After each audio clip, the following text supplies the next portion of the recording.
Hello, and welcome to Cal State San Bernardino campus, live in Studio 54, lead affiliate programming. This is Cafecito con. We are a show where we invite guests to inform us, enlighten us, and inspire us by sharing about themselves and the spaces they step into and make their own. We are a team of 3 intergenerational women, hoping to bring you conversations about women, with women, and for women. We hope to build a community without borders. We call our talks Cafecito con, to have an open forum for a variety of conversations and content. We want to share a cup of love and create spaces for womanhood, to chat, to grow, to learn. And we want to reclaim our spaces of conversation about each other. We are not gossiping or chismeando.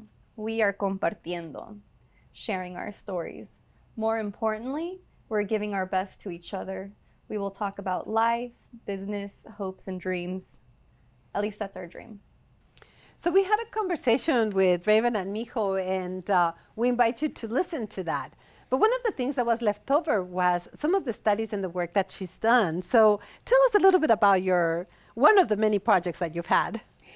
Well, a great project that I found interesting was when we were talking about the LAUSD community and how it's, I'm teaching Mexican Folklorico, but it's not always, students aren't always open to that. They might be from Central America or South America, and it's important to be inclusive, and also inclusive in their stories. That's what I believe folk is about. And I went to this school in Venice, California. It was a continuation school at Phoenix High School. And Venice High School is connected to it. And what's really interesting is you peer through the fence and you could see the beautiful field of Venice and them playing football and, the privileges that they have there. You really sense it when you walk into this space. It's tiny, and once you walk in, they chain up the fence. And I thought, what an interesting way. At first I was gonna teach about the missing 43, and I thought, wow, what about if we think about dance film, technology and movement?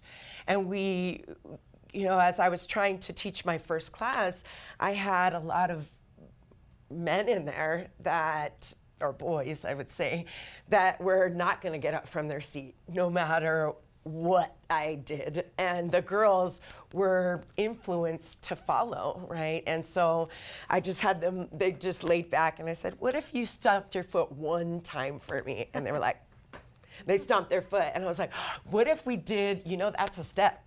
What if we did doble, 2? And they were like, all right. And then they started to get into it. And when I started to have conversations with them, I started to see the differences in their experience in continuation school. At first, I was thinking, the amount of students that are probably here because because of prejudice or something that, that they were forced to be here. But a lot of them wanted to be there. They worked all day and they needed a place that they could just do a few hours that worked with their schedule. And so we kind of told that story that this was a space that was, there's conflict in their experience there, but they were allowed to tell that story through Foklorico. And you can see that I worked in affiliation with SPARC in LA, which is a visual arts organization with Judy Baca. And we went to the school, and it's a dance film, Phoenix High School. So you can look on sparkinla.org and look under dance film, and you'll find our dance films. We have many. We've done Pio Pico, about the missing 43, and we've done several others. So I invite you to see that. Yeah, and one of them will be just here. Yes. Check out the video.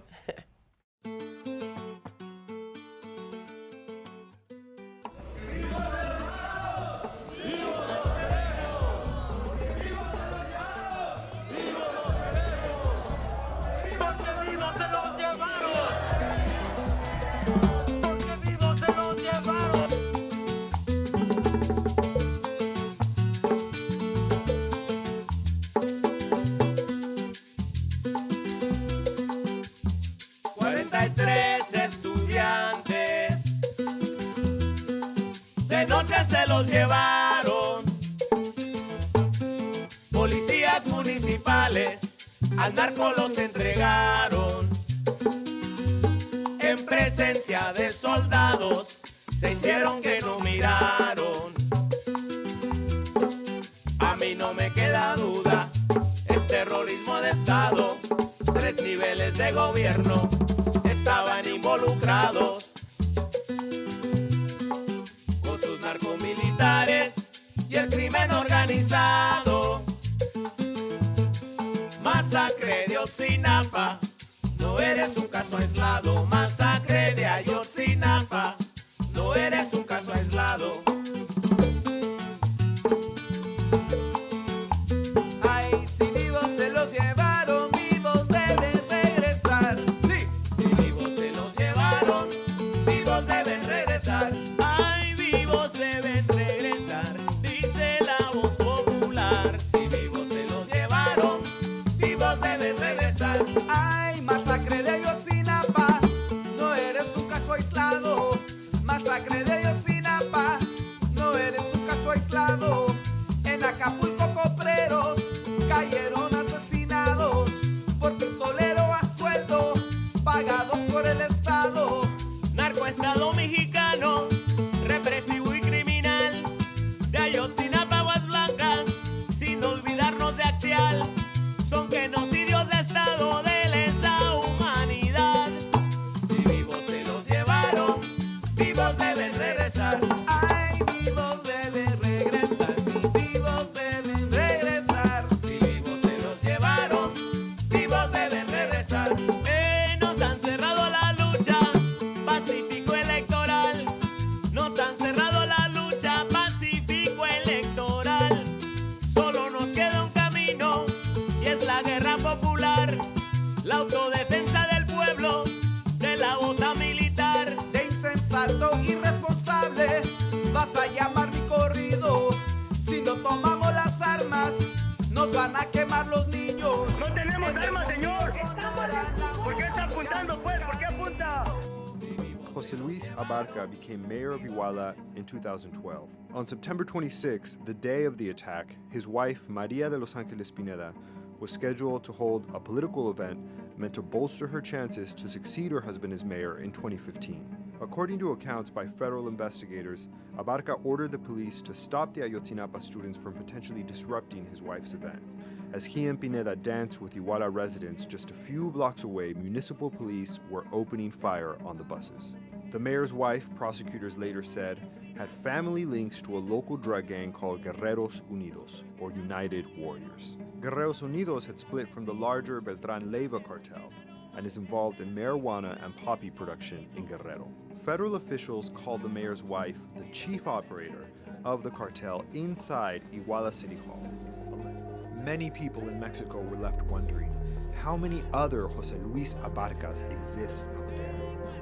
How many cities and towns are under the direct control of a gang of drug traffickers or kidnappers? El Estado siempre ha visto a Ayotzinapa como un foco rojo, no solamente en Guerrero, sino en toda la nación. Porque aquí, los que estudiamos aquí, se nos da la facilidad de ponernos al tú por tú con quien sea, de responderle a quien sea, de mirar a los ojos a quien sea, de saber defendernos. Aquí es el cuarto de unos compañeros que todavía aún se encuentran desaparecidos. Como pueden ver, sus cosas todavía están aquí, sus tenis. Aquí es el cuarto de unos compañeros que todavía aún se encuentran desaparecidos. Como pueden ver, sus cosas todavía están aquí, sus tenis, su ropa, sus maletas. Y pues ahora sí que nada más de ver que los compañeros no están nos da mucha tristeza, ¿no? Quisiéramos que ellos estuvieran aquí, trabajar juntos en el campo, todos alegres, riendo. Y pues ahorita nada más de ver que los compañeros nada más están sus cosas y no sabemos, pues ahora sí que es algo que da mucho coraje y a la vez da mucha tristeza. Porque son 43 compañeros, 43 vidas y pues qué más quisiéramos que ya estuvieran de regreso, ¿no? Vivos deben regresar, hey, vivos deben regresar, vivos deben regresar. Si vivos se los llevan.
to mention. Good afternoon.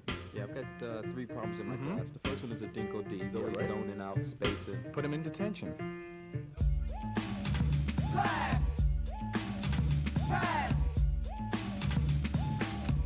When I leave, I would like to leave everybody behind me. And I would like to go back and graduate from my house. That's what I want to do. I mean, it's probably good once in a while, to be honest. But I don't think you should do it in school. I think people just should focus on like their studies. Don't ring the bell, I'm not coming to class. Teachers being preachers, how the hell can I pass? First day of school and I was thrown to the rear with a blind spot view and a one-leg chair. I asked when class ends. The teacher points at the door, go be with your friends. Yep, my rep wasn't a prep to keep a step, so I stopped to drop bombs for a check. Cause all I learned was when, where, why, what, and who. And then I asked, do you think this is true? Down.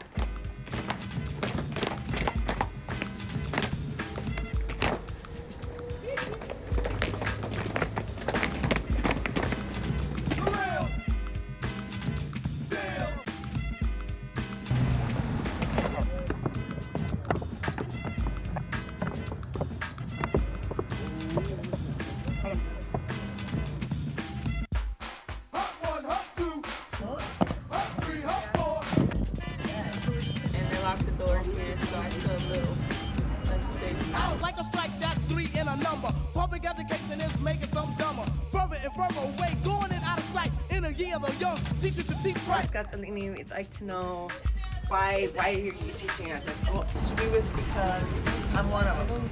I ran away from home at a young age, had some serious challenges as a young granddaughter of immigrants.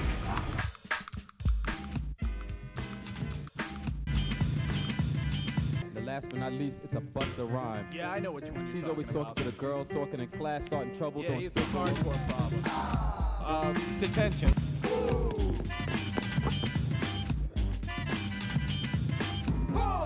It's hard out here, you know? It's hard out here, you know? When I first came here, like my thought about the school was that it was intimidating. I didn't really think too much of it. Except for like with Jesse or the teachers and stuff. When I first came here, I was like, God, how the fuck am I gonna get out of here? Like I didn't know. And then you kind of like get to learn the system or whatever. You can start cheating your way, and it just becomes easier. Yeah. How do you feel how this class has impacted your experience here? I like this class a lot because we don't really get a break in school. It's just work, you know, until like the end of it. But it's not that long. But this class, I feel like you just kind of like, you know, learn some dances, learn about what other people go through, and it was kind of interesting seeing that. It's pretty cool. Brown cow, make the girls go ooh ah ooh ah. School is shaky, sometimes flaky, corny, frustrating, cheesy and cakey. Why? I was never on time, always cutting, going to the gym, stem, and then I'd hear it's him, the one. See, Brown, dreaded a curriculum, beating them down. Come sail away, come sail away.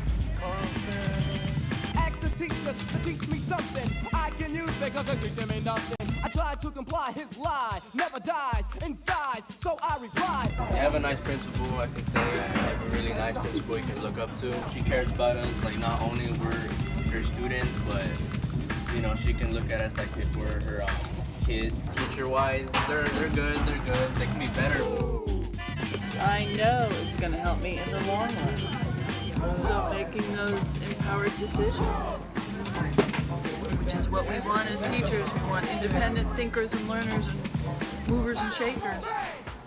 I recommend no one, like, you know, not come here. Like, you know, if you mess up, that's fine. You come here, get your act together, and get out of here, and like go back to your home school. But like, it's not the right environment if you like, you know, if you really want to be here. Like, it's not an option. Like, you know, this is like your second chance at life, basically, and like that's it.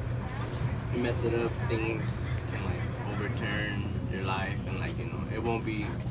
That's how it is, but that's basically it. And yeah, just try not your best to like mess up at your home school or anything.